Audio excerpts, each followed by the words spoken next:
بسم اللہ الرحمن الرحیم۔ السلام علیکم ورحمۃ اللہ وبرکاتہ۔ کثرت سے درود شریف کے فضائل۔ حضور اکرم صلی اللہ علیہ وآلہ وسلم نے فرمایا، قیامت میں ہر موقع پر مجھ سے زیادہ قریب وہ شخص ہوگا جو مجھ پر کثرت سے درود پڑھنے والا ہوگا۔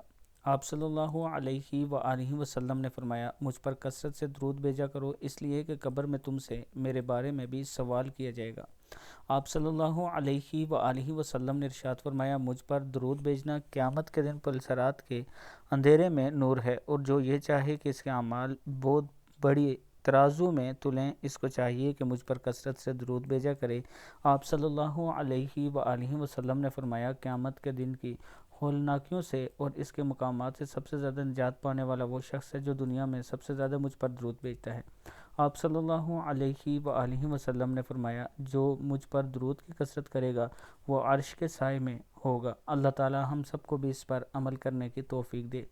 اگر آپ آن لائن قرآن پاک پڑھنا چاہتے ہیں تو یہ میرا واٹس ایپ نمبر ہے، اس پر آپ مجھ سے رابطہ کر سکتے ہیں۔